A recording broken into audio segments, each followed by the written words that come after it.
It's not a bird, it's not a plane, it's Superhero Slate. It's a modern podcast where we talk about everything that's great, like movies, TV, superheroes. It's Superhero Slate. Oh yeah.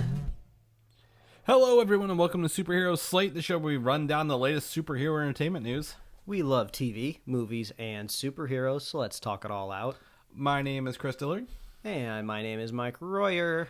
And welcome to the official Superhero Slate review of Morbius. Yes. Now in theaters. That's right. You don't have to watch the same Morbius trailer again over and Yes. over and over. It's finally out in theaters. I'm sure they've cut a new trailer now that tells you can actually go see it. So at least now the trailers that exist are slightly different. Mm-hmm. But the movie is finally out. I think we both reluctantly went to go see it. Yes. This is like one of the few movies I've not pre-ordered my tickets for. I just opened up the app. I'm like, yep, there's seats. Yeah, Let's go. I was surprised. You told me the other day, you're just like, oh yeah, I hadn't gotten my tickets yet. And like, even if it's like a movie that like we're not really looking forward to, you know, you still get your tickets ahead of time. Yeah, there was memes early in the week, right? Yeah. Of like theaters being pretty empty. I was keeping track of my online kind of ticketing theater throughout the week, and I was like, okay, well, there's not a lot of seats sold yet. You know, no one's sitting next to me right now. That's pretty nice. But it is earlier in the week, and I went on a Saturday afternoon, right? So a Saturday afternoon, I feel like that type of moviegoer is kind of like last minute ticket buying. But even when I went to the theater yesterday, I would say pretty sparse for an opening weekend superhero movie.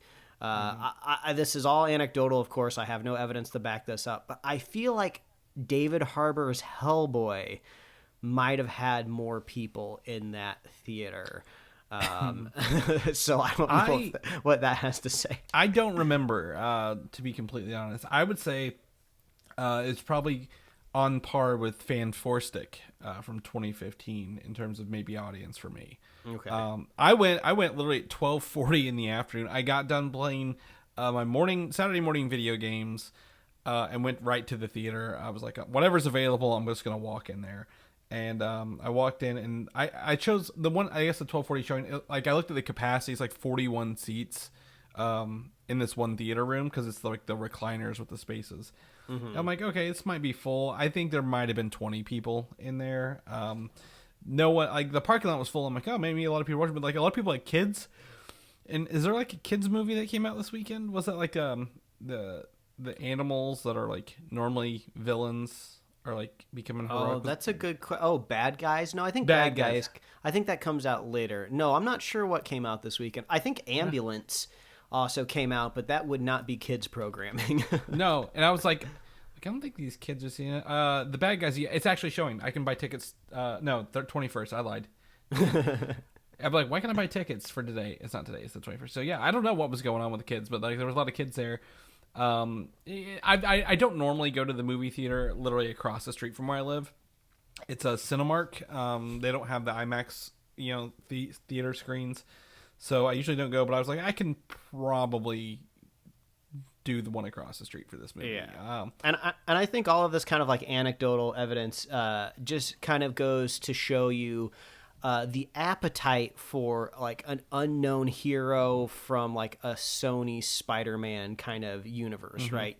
Venom is a totally different story. Venom was a very, very recognizable character. Yes. He had technically already been on screen in Spider-Man 3 before he got his own movie. And the fans were looking for kind of more of a normal interpretation. Venom is a cultural phenomenon. Mm-hmm. I mean, like, regardless, you could throw out, they could reboot Venom next year and people are like, yeah, I'll watch it, kind of thing. It may not be good. It could be great. It doesn't matter. But like, you can literally go into any store for the past 20, 30 years and buy a black suit, Spider-Man or Venom hoodie or jacket or, something with that logo on it, right? It attracts a certain crowd. I would say probably close to like the Punisher crowd, right? The anti-hero crowd. More, and honestly, they had Tom Hardy, right? Huge actor. Whether you like the movies or not, Tom Hardy is a big name actor. But Jared Leto, the most recent winner of a Razzie Award last weekend, I don't think he's the draw that they were expecting him to possibly be. Like maybe as an actor, they were like maybe leaning into his stardom. I mean, he was in American Psycho. He's been in Fight Club. He's the lead singer of a band. He was in House of Gucci, which I think is what he won his award for last year. I just don't think he's the draw people, maybe the executives or even himself thinks he is. Yeah, and also, like, the character in general, I was thinking about it. I wouldn't say there's a whole lot of iconic Spider-Man storylines that feature Morbius. There's a lot of other villains in his history Repertoire. that are drawing kind of bigger storylines. And I personally only knew Morbius from the 90s animated cartoon show. So I don't even know if there's kids that are watching newer versions of Spider-Man that are connecting with Morbius in any way. But that is the only connection that I had to the character. So I consider myself lucky that I knew who he was. So I think sometimes I'm kind of going, oh, yeah, people really don't know who Morbius is at all. And it's funny, you've been watching the Underworld vampire movies, and this happens to be, I would say, vampire adjacent, if I'm going to be completely honest, film. But like, that, I think that vampire phenomenon, the cultural things of Underworld and Twilight and whatever other vampire movies there was for a while there, has kind of passed, has kind of faded. And I don't know, I don't think they leaned on it too much in this, but I think if they would have done it, in the late 2000s, strike when the iron's hot, they probably would have had better luck with it. But it's just doing mediocre right now. I've got some numbers here. It's projected to do $41.5 million opening weekend. We are used to hundreds of millions of dollar opening weekends, right? We had the Batman and Spider-Man, and then also CinemaScore. People are giving it a C+. And CinemaScore is where they literally interview people walking out of the theater and ask them what they think. And it's coming out to be about a C+. Hellboy was actually brought up as a comparison, Mike. That's funny you brought it in Fan Four Stick. So this has actually been the lowest comic book movie since Fantastic Four of 2015. I think it might have tied with Hellboy for C+. It is kind of...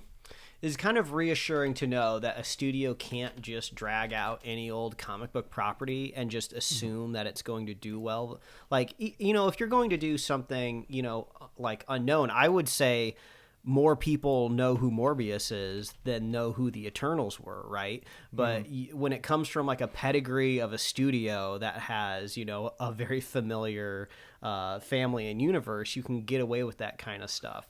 So right. it just goes to show you that you got to put in the work at some point in time to get the audience to the theater, right? You can't slap Marvel, even in association with Marvel, and from the studio that brought you Spider-Man, and expect a success, no matter what you do. And I think it kind of shows it here. So we can go ahead and jump into this spoiler-free review at the top. Spoilers will be after. We'll have time codes in the show notes. Like I said, I'm about 24 hours out from watching it. Mike, you're probably a little less than me. I'll let you kick off because I know where you're going to land with this, so let's see where I am. I feel like we might be in a similar kinship. So Morbius is not a good movie, right? But weirdly enough, going into the film this weekend, there was a lot of negative press ahead of it, and a lot of people considering this like a garbage dump or the worst movie that they'd ever seen. And I weirdly, I don't feel like I fall into that camp because it's just so... it's just so unimaginative story-wise. There's just nothing compelling there. So there's just nothing entertaining me at all when I was in the seat, barring, I would say, the visual effects. I actually think the visual effects were really good. We are like on the same level, like through and through. Yes. Yeah, like some of these shots were actually really great. No spoilers, but there is a shot towards the end of the movie, where it's just kind of like this big, like it almost looks like a splash page of a comic book of like the protagonist and the antagonist coming at each other. And it's like speed ramp. There's like bats flying all around. I was like, this actually looks really cool. The effects of the fighting and some of the visual like streams and artifacts and the echolocation all looks great. And I would put all of the praise on the visual effects like coordinator and VFX team. I really don't feel like the director, and or writer had much to do with that at all, or Avi Arad, who always is looking for praise when it comes to the Spider-Man universe. But yeah, I think if you are into like visual effects and just good visuals, I say this movie actually has top-notch visuals. I actually love the way they make the vampires look for the most part. I think they're a little too lenient on them kind of going in and out of the vampire look, almost like it feels like a sneeze could make them snap into looking like a vampire. So I think they were a little too loose there, but yeah, overall visually, I think it's surprisingly fantastic. I felt like I was actually looking at something different for once when I was going to a superhero movie, but unfortunately, every other category factoid about the movie like falls flat. It's just the best thing about the movie was some editor or some producer out there decided to save us and cut this movie down mercilessly to an hour and 48 minutes, which I don't think helped the story, because we'll talk about it in spoiler cast. There is some jarring cuts in the film, but I was happy to be out of there after just a little bit over 90 minutes. I think we're right down the thing. I think I would look at this movie story wise as an electrocardiogram, right? You see the little blips when the heart beats, right? It's up, it's down, it's up, it's down. Like, you have no idea literally what's going to happen next in this movie. It's so unpredictable, but at the same time, the whole story is very predictable. I'm like, it's very hard to explain this, like how that feels like. Because you're like, okay, there's one mood, and then there's another mood, and then there's a scene that you don't know what's happening. We'll talk about it in spoilers. It's not going to ruin anything, but there's a scene in a diner, and the next thing that happens, I'm like, what the hell is this? How did this get in here? So there's a lot. I guarantee there's a lot of this movie on a cutting room floor somewhere that they like you said, someone mercifully cut to get it down to a decent size. I will say, as much as I really don't like Jared Leto in movies I watch, I didn't mind him in this one, if I'm going to be completely honest. I think he was probably the person who was like the most committed to this film in terms of acting. Yeah, but unfortunately, it feels like they don't really give him much to do, or somebody's telling him to tone it down. I don't particularly think Jared Leto is a bad actor in any ways. I would say it's pretty good for somebody who is the front man of a band to transition, and I think he's at the very least an Academy Award nominee. I don't remember if he ended up winning or not for that award. Well, I mean, he was an actor before he was in the band. I mean, you got he was? Yep. Like American Psycho's like mid-90s. That's right. Fight Club, and then Requiem for a Dream is probably the one you're thinking of, where people. Yeah. But he's not bad. I just, as a personal preference, I'm like, he kind of rubs me the wrong way. It's like somebody told him play the most boring version of a doctor, and he did it, and he did it very very well. He played he completed the assignment, but the assignment was just very boring. Matt Smith, on the other hand, I loved him. He was great. He was in it. He was loving it. This is why villains are always more interesting, right? Matt Smith is such a great actor. I think he did great, but I think we'll talk about it. The writing for that character is even more all over the place than anything else. The last thing I remember in that really sucked was that last Terminator movie where came back and he was supposed to be the bad guy or whatever. But he's in the new Game of Thrones show coming up. He's fine for that. This movie suffers from mediocrity on so many levels, and like I say, like that's the biggest sin I think you could make. Like, I feel like I wish they would have gone for something a little more bold, a little more out there even, but it leans into, like you said, someone said be safe, play it safer, and that gives it the sticker of mediocrity. But by God, I do love the effects on this. I will say there's some questionable CG, and we'll talk about it at a couple moments. But overall, whoever decided what the visual effects were going to be for the movie and the abilities really elevates this movie. Kind of just right, like I said, C plus from a C to a C plus on that alone. Like they pulled it out. So kudos to them. I don't know what else to say without spoiling it. If I'm going to be completely honest, I think we should probably jump into it because jump into it. At this point, if you're listening to this, you probably made your mind if you're going to watch it or not. They probably don't care. They want to hear about the parts of the movie they didn't bother to go watch. Yeah, so we'll jump right in. I will say, I agree with you. The ability for them to turn into their vampire mode back and forth is like just like you said, they could stub their toe and next thing you know they're in full vampire mode. Let's talk about this right off the top. It makes no sense. I never quite got a handle on what makes them turn into a vampire. What doesn't? Is it the craving for blood, or is it when they only drink the red blood? Oh, so if he drinks the blue blood, he gets to stay looking like a human, but he still has superpowers. So what exactly does turning into a vampire add? I guess it just makes you more beastly, but then sometimes he would just turn into it just on a whim when he got angry. So there was absolutely no rules laid down in the movie what does and doesn't make you look like a vampire. Well, it's the same with like Matt Smith. Like he was like, he literally reminds me of the villain from The Mask in this movie. Like they even like when they give him his vampire effect, because he's got like such a big like jawline, like he feels like the villain in The Mask. I never thought about that, but that's a very apt description. Yeah. But like when he's in a good mood, he's in the vampire mode. When he's in the bad mood, he's in vampire mode. It just like you said, it goes back and forth at a whim. But I will say his facial effects were probably the worst CG in this. I think like there are times like when he's walking down the train station and it's going really slow, and then Morbius learns to fly in the train station. Like he literally, it just took me out of it. I'm like, oh, they're just pasting CG face on the Matt Smith face. But and speaking about rules in general, I'm glad you brought it up. So if this was a good movie, right? If I was just having a great time, I would have let the flying go.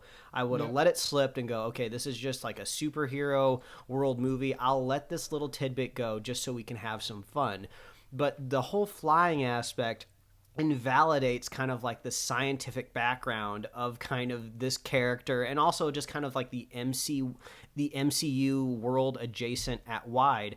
Like when Spider-Man mutates from a spider, it makes sense that his muscles would get better. Like the genetics would alter his like skin so he could like attach the walls, and he would kind of get that extra sensory ability. I totally get that, right? But like, you cannot invalidate the laws of thermodynamics just because you can see the air currents, Michael Morbius, does not mean you can fly. You are literally too heavy. So that just kind of bugged me. His bone, didn't he talk about bat bones being light and that's why they can fly earlier on in the movie? Because there's like this whole, like every scene is so disjointed from the next one. It opens with him like cutting his hand, right, and like summoning the vampire bats. But what the fuck was that for? Why did he do that? Was it to capture the bats to take them back, or what? It was just the capture to the bats, and to me, it just seems like a way that like they just wanted to start the movie out like sprinting, so we can get to something interesting. Yeah.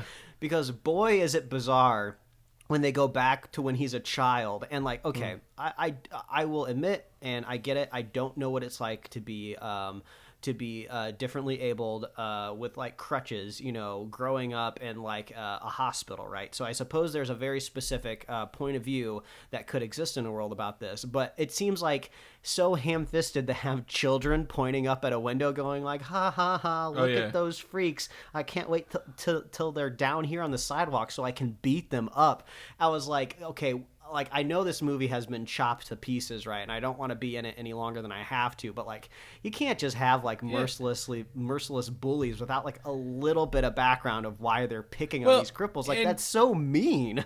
And honestly, this affected them 20, 30 years ago or whatever. Like, why not have it in the modern day? Like, not a single modern shot showed them how bad they had it. Like, Matt Smith's character had, they call him Milo, but his real name's Lucian, which I don't fucking understand that either.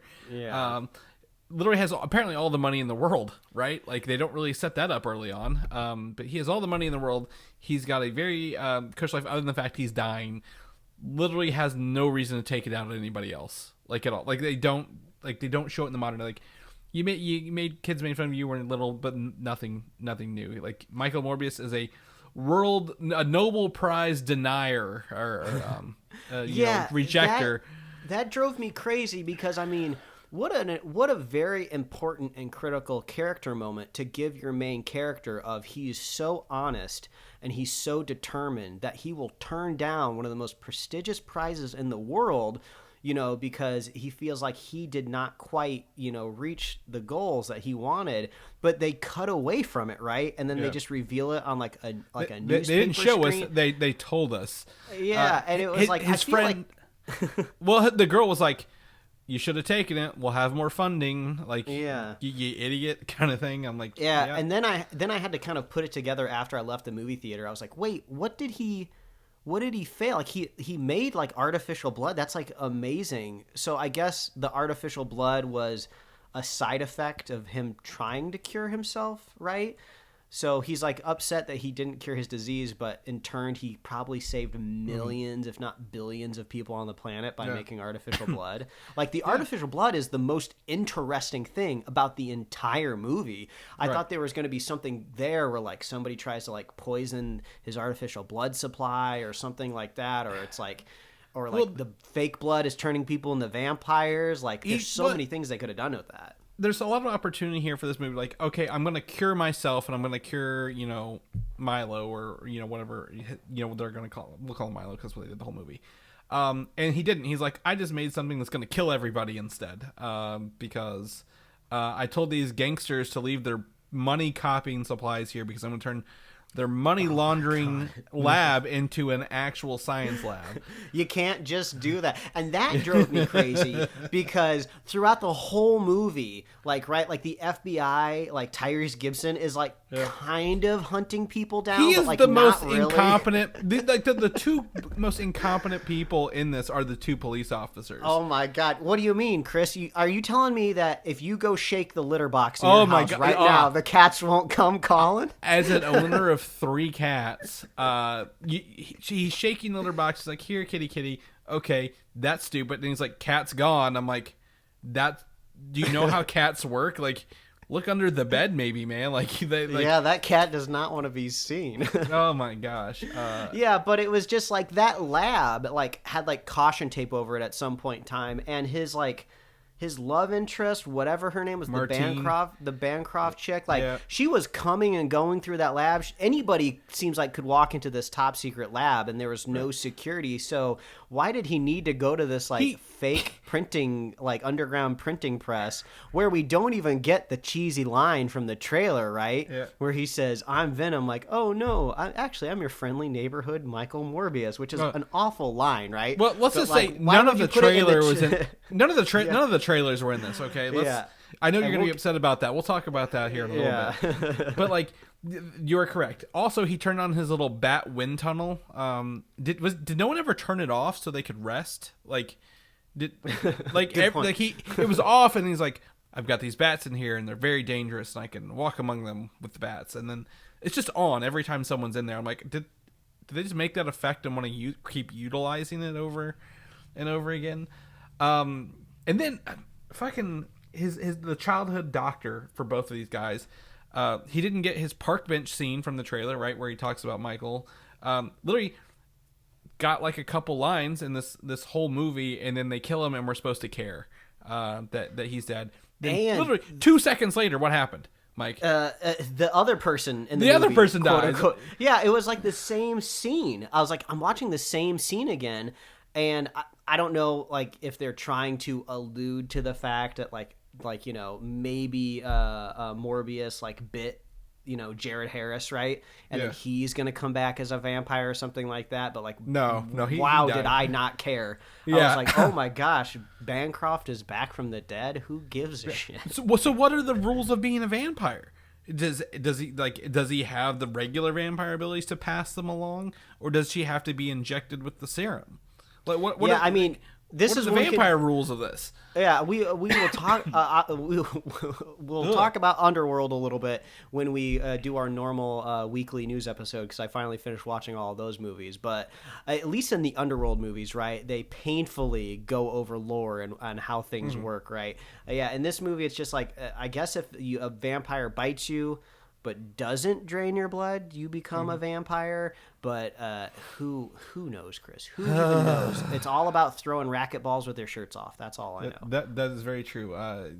You get the it's like that scene from was it Aquaman in this. I felt like when he was on the boat, like killing people in the submarine kind of thing, and then we get our shirtless Dr. Morbius. Oh my God! Okay, let's talk about the scene where he becomes the living vampire, right? Yep. What a bizarre transformation scene from a cinematic point of view, right? So Bancroft goes into that room, bends his spine over, right? Counts down the vertebrae and puts that big needle in. I was like, okay, it's making me wince. This is an effective moment for knowing what brutal of a change he's going through. But I almost thought that was just a sedation, right? Like usually in most of these movies, when you see like, a character getting injected with some sort of serum, right? There's like extra sciencey bits around them, or there's like there's like super shackles around them or something. And then you see like the medicine like slowly go in. But like, no, he just gets the shot in the back, and then everybody's really chill and just vibing out. She like straps him on the bed, and then it cuts to her just like, I don't know, online shopping, like at a computer, like just browsing through Amazon, and then all of a sudden he's gone. Like, wouldn't you expect like some sort of like bigger like visual indicator that he is going through a transformation?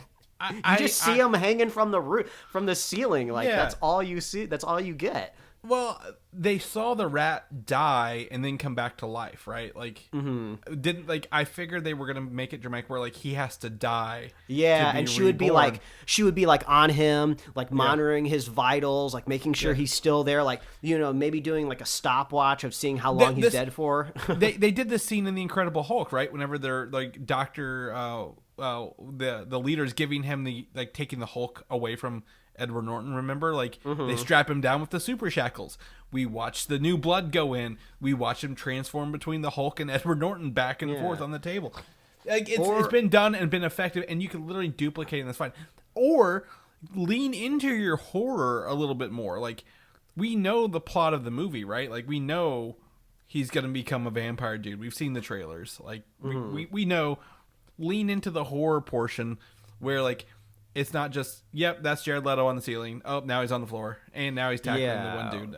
Yeah, it was just so strange. It was like zero anticipation, which is like a very fundamental, like cinema tool, right? No. He just becomes a vampire right away. And then it leads into probably the most ludicrous part of the movie, of when Bancroft falls, hits her head, and then she's in a coma for like a day. Yeah. Like, I leaned over to my wife when they showed her in the hospital, kind of in like the next scene, when she's got like a respirator down her fucking throat, right? She is like all like bedridden, looked like she just fell from a skyscraper, right? I leaned over to my wife and I was like, she just hit the back of her head, right? And I know you might be thinking, well, that could actually be very dangerous, and I agree with you, but in kind of like this kind of fictional world, like in movie cinema, right? Like, hitting the back of your head is like nothing, right? People... It depends. It depends on the movie. Yeah, it depends on the movie. Like, if you're watching like Gone Girl or something like that, right? And somebody hits like the back of your head, you're just like, oh, that's serious. This is like a superhero movie. Hitting the back of your head is like par for the course for every character, right? Like, it's just so wild that she ended up in the hospital from that. Right. Well, I think in the hospital would fine, but they could have literally left that out and gone to the part where she's just eating the bad Jello, and she's like, oh my God. These two FBI agents will abandon a line of questioning the second that they get any pushback. The second anybody gives them any sass or doesn't answer their questions, they're just like, all right, well, we'll leave. It's like, you are the worst detectives on the planet. What do you know about Dr. Michael Morbius? Nothing. Okay, here's my card. I'll see you later. And oh my God, it's so awful. Again, I will applaud the trailers for hiding Matt Smith as the villain. They never showed him once before this, right? Like, as I I didn't really quite realize that until I was like, oh, he's in this movie. I don't remember. Yeah. I guess it was in the trailer, but then I was like, oh, okay. They took the shot from him walking down the right where Morbius is learning to fly with his regular face on, not the vampire face. And so very fun. Like I think Matt Smith was chewing the scenery up like nothing else as a villain, even though he is literally a palette swap version of Morbius. Yeah, that's what I was about to say. Like what a classic superhero origin trope, right? Of just doing the exact same character. It would have been way cooler if he took 2 extra doses, right, of the serum. Like maybe at the very end, if you want to amp up the final fight, he has one more, injects it in him, and he becomes like kind of like some sort of like horrific big vampire, right? Maybe he grows his own wings and stuff. They did that in Underworld 2, actually, and it was very effective. So they could do something like that. That's an Incredible Hulk thing, right? Like they give Blonsky a double dose of the Hulk stuff, and that turns him into the Abomination. But it would have been great because we know they had a good visual effects team on their side, and they probably could have really pulled that off and looked cool. So, but no, they just decided, and that's the thing too, right? When you show that like Matt Smith is basically the exact same as Jared Leto, they took they had the same illness, they took the same serum. The only difference is like Matt Smith is like drinking more red blood, but they never really describe or let us know exactly what the blood is doing. So I just kept thinking like, why does Jared Leto need this fancy like serum to kill him, right? Like as far as we know, they're pretty evenly matched, right? It's not like he's having a lot of trouble finding him, like really he doesn't even need serum because whether it's a bullet to the head or the serum, he just needs him to sit still for a moment, and you could have just done that with a gun. I'm not like advocating for like Morbius with like an AK or something like that, but like we need like some sort of visual like reasoning, like show a bullet like hitting the skin and bouncing off or something. Right. There's no like can they regenerate? Can they be hurt? We don't know. They didn't give us any inclination because they were the most powerful people here. I think Jared Leto got his like shirt swiped at one point, right? And you're like, okay, and then that was it. Like, okay, he's hurt.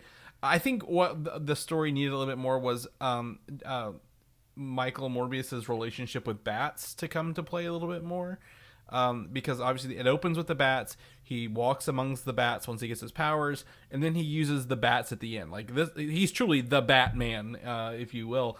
And like you said, that's a great shot, right, of millions of bats circling him in this, underground construction thing, and he uses them to like kind of punch his way, to hold down, Milo. But like, other than the fact he walked among them, there was like nothing else like to make them feel like he was one of them. Like I think that was that's a huge missed opportunity here too. So, Michael Morbius, he is a vampire. He has a relationship with bats because he cares about them, and they know this or something. But like that ending, it didn't feel, the fact he could just use the bats didn't feel earned, right, at the end of the day. Because if Matt Smith's character could learn how to fight that fast after being literally crutch and cane ridden for 30 years, like I feel like he'd figured out the bat thing just as quickly, and based on whatever rules we don't have in this universe, Mike. And I feel like they kind of shackled themselves with this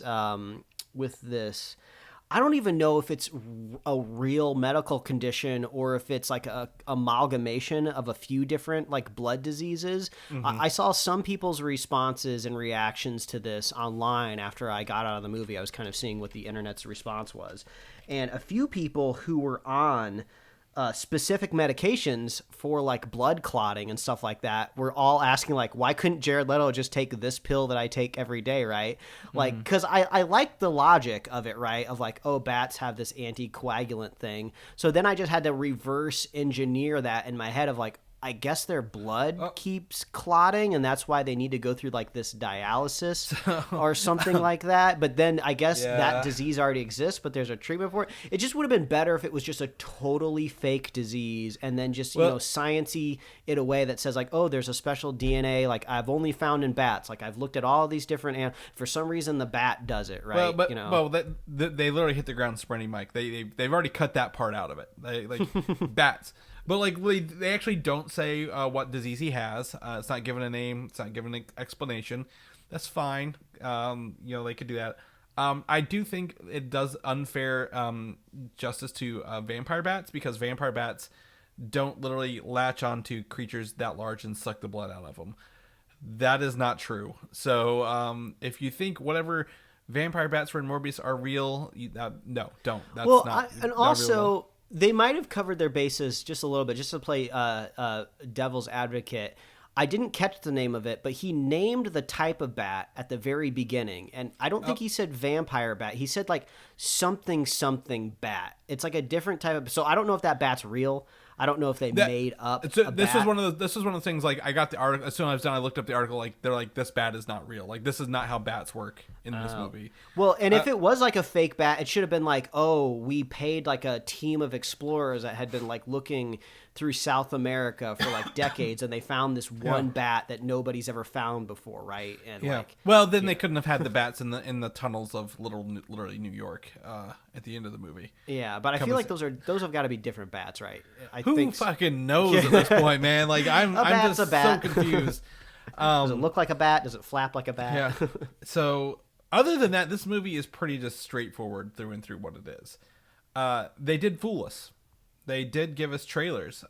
Literally, the last trailer we saw, Mike, was a lot more Michael Keaton. And how much Michael Keaton did you get during the runtime of this movie, Mike? Technically zero, because he only shows up in the post-credit scene. Yeah, let's just talk about... God, I can't even mute my burps when I'm talking about this type of movie. Let's just talk... What the most ham-fisted post-credit scene I've ever seen in my entire life? Both of them. Both of them, which are just one scene together. Like, they should have been together, but they split them up. So it literally picks up with the end of Spider-Man No Way Home. The sky is cracked open, and somehow the only person to make it into the Spider-Man universe is Adrian Toomes, Michael Keaton himself, in a prison in New York. He does not exist in this universe, and he is let free. And all the trailers we saw with him in the orange jumpsuit and him getting in the car, there he goes. Okay, so then we go through what looks like Windows Media Visualizer effect. Remember the Windows Media Player Visualizer effect for the end credit scene? For the end, because obviously this M stands for Morbius. Then we get Dr. Michael Morbius driving a fast car in the outskirts of what some sort of desert-looking city look like. Yeah, I'm not entirely sure. And I'm like, oh, someone's coming up. Maybe he's going to fight somebody, or maybe I thought he was going to meet Martine again, right? I thought they were going to meet up on the outskirts of the city to team up. No, it's literally a fully CGI'd Vulture in the costume with the worst voiceover I've ever heard in my life. Yeah. And I'm pretty sure that's not Michael Keaton. But also, like, how long did it take Michael Keaton in this universe to build a whole nother Vulture suit? I thought that tech originated from alien tech, right? And that's why he was able to build it. Let me allow you to explain something that may be an Easter egg here. Okay. At the end of Amazing Spider-Man 2, in the basement, there's a man in black walking past all of this Sinister Six outfits, right? With nobody on. I remember that, yeah. This suit is not the same from the MCU. It actually lines up with the one from Amazing Spider-Man 2. Oh, visually it does? Visually, yeah, because he doesn't have the whirly propellers. He actually has jetpacks in his wings, if you notice it. So, but we know Venom exists in this. This leans into my theory that Morbius and Venom are in Andrew Garfield's universe. And I don't hate the theory, right? I mean, this could be like a fun way to maybe bring Andrew Garfield back. I don't know why. It's bizarre, but okay. I mean, if I try to think about it in comic book terms, there's different versions of Spider-Man on the shelves every Wednesday, right? From different different universes. I can my brain can open up and accept it, but it's just so dumb, right? This really what it feels like. This Michael Keaton situation really feels like lawyers, right? Yeah. I feel like down in my bones, Sony was like, okay, we'll keep this Tom Holland relationship with Marvel Studios going, but you got to loan us some stuff. You're going to loan us Michael Keaton. You're going to put him in our movies, and we'll let this keep going because it just, like you said, like it doesn't even sound like Michael Keaton behind that CG mask. I mean, there's like now off-the-shelf software that you at home can download and recreate people's voices from, right? And of course, if you're slapping a filter over the top of it, right? Like a mask filter, like you're talking through something, covering your bases even more. Yep. Like, he was not there. These scenes are online if anyone wants to just skip the movie and watch them. But like at the same time, it literally he's like, I think we should team up. I'm like, who the fuck wrote this dialogue? Yeah. Oh my god. Also, more importantly, didn't we reverse? I guess Doctor Strange and the Multiverse of Madness could maybe go into this a little bit more, but I thought at the end when they completed the adventure in Spider-Man No Way Home, I thought everybody went back to where they were supposed to go to, right? They've literally not covered that yet, but like that is why none of this makes sense. Why did only so far Adrian Toomes go back to a universe where he didn't exist before? Yeah, because we saw Eddie Brock show up for like maybe a week or a couple days, and then he went back. So why is the Vulture the only one that's sticking around? Yeah. So I honestly don't know. I don't know how much it costs to make this movie. I don't know how much money this movie will make at the end of the day. And also, a whole other thing with the Vulture is what makes him okay. So now that he's been transported to a new universe, I suppose he is a little bit special. He's in the news a little bit more than an average person would be, right? Because he's mysterious. Nobody knows where he came from, right? But nothing about him makes him special enough for like somebody to reach out to him and theoretically give him a flying suit or something like, or give him like. Yeah. There's nothing about him that would make him extraordinary. He would just be another person trying to scrap together something in this universe. So I don't get why all of a sudden he would be in a suit trying to create like a Sinister Six. Why Morbius would even care? Like if they're kind of making like this anti-hero universe, like Michael Morbius came out as like a hero that just is almost kind of like, I would say, wrongly convicted of murder, basically. Like there's almost no reason he should kind of be a villain. Well, even the movie's like, we don't care that he killed a bunch of thugs on a boat, mercenaries. We don't care at all. But the nurse, which that I will say, I did in my mind. I'm like, he didn't kill the nurse. I guarantee you, Milo did. But that was still a pretty cool reveal. Like I was like, oh, like we don't know if he's actually going crazy. But yeah, like he didn't really kill anybody along the way. But I don't know where this is going. All we know is the next movie is in fact Kraven the Hunter, which is currently filming with he played Quicksilver actually in Age of Ultron, the actor.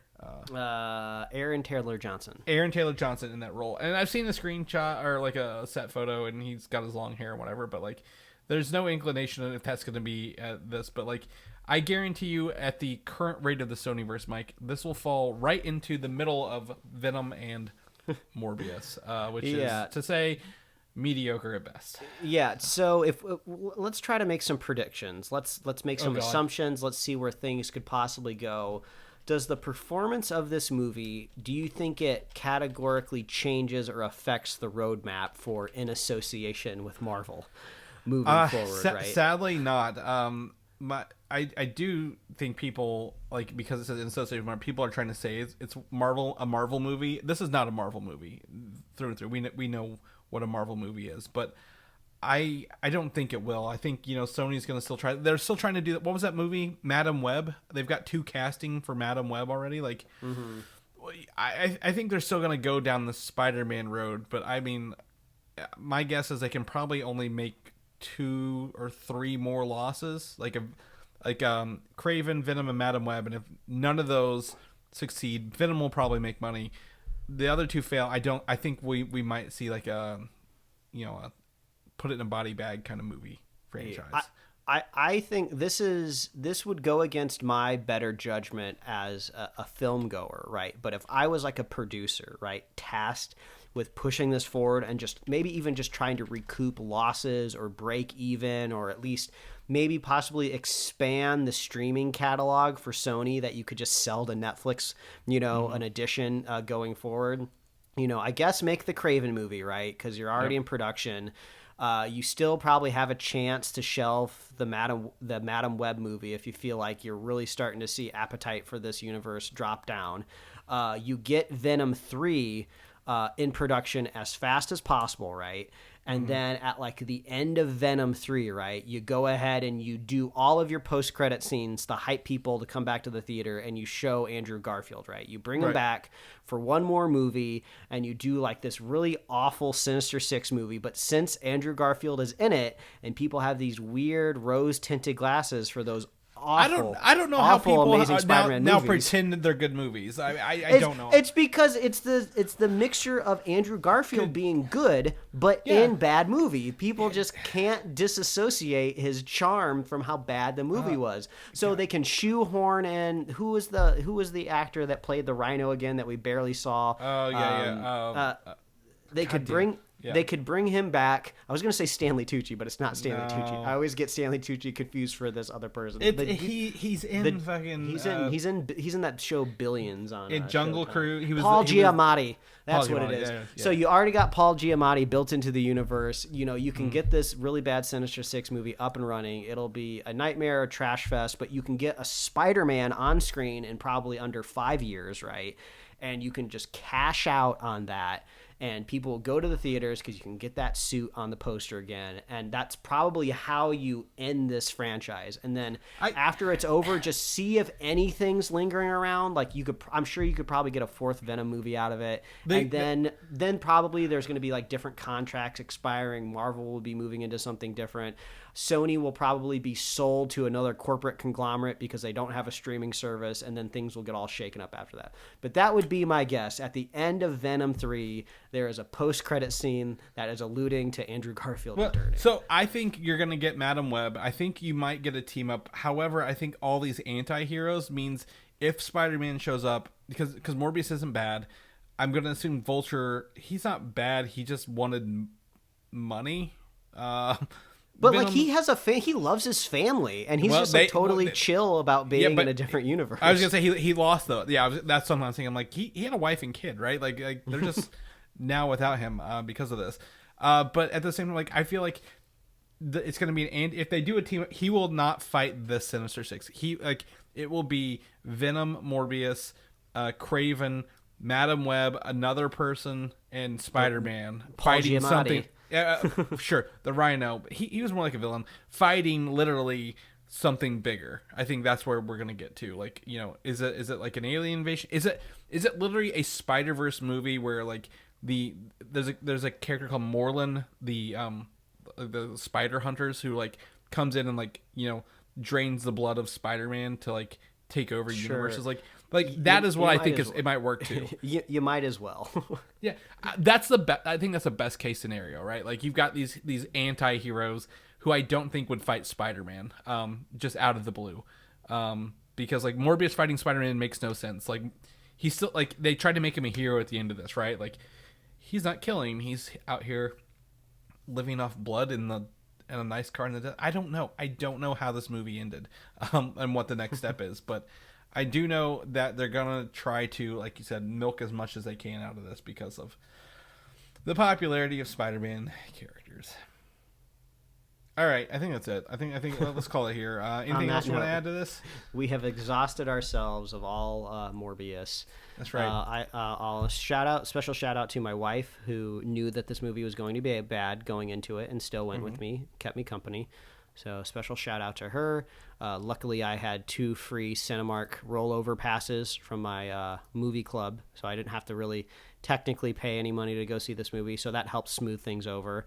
The people sitting next to me, I don't know if they were just like on a weird afternoon date seeing Morbius, but they were recliner seats, so they were kind of like cuddling up against each other. So I had even more room next to me because they were leaning away from me.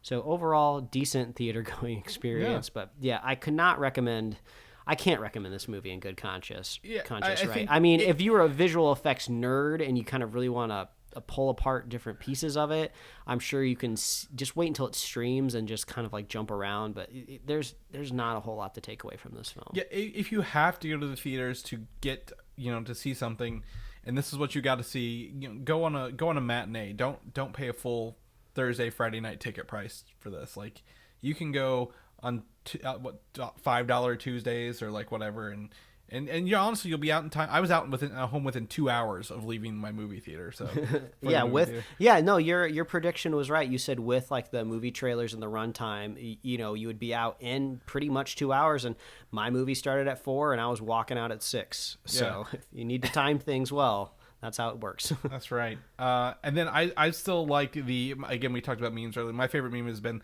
I had 2 Morbius tickets in my car. Someone broke in and left 4 more. So I feel like that's been the highlight of my week, seeing that. So kudos to them. All right, Mike, that's it. Let's go on. Where can people find you at? Where can people see what you're up to? Yeah, if they want to follow me, they can find me at Mike Royer Design on Instagram, Twitter, and TikTok. And you can read my webcomics at pickledcomics.com. Chris, if people want to catch up with you, where can they find you? You can find me on Twitter, Valdan, VALDAN, or Instagram, Valdan87. People want to know more about our show. We do a regular news episode every week. Where can they find all that at?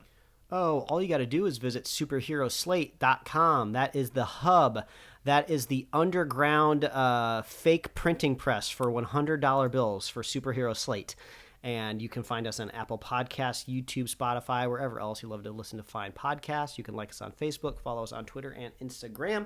You can get merch at superheroslate.com/store. We love hearing from you. Please reach out. Let us know what you thought of Morbius. Are you a very strange detractor that loved this movie? I would love to hear from you. If not, we still love our super fans. And if you want to be a super fan of the show, all you got to do is share the show with a friend, share the show with a buddy, and we will be here every week, folks. That's right. And we will see you soon on our news episode. Bye. Thanks for listening, and don't forget to subscribe.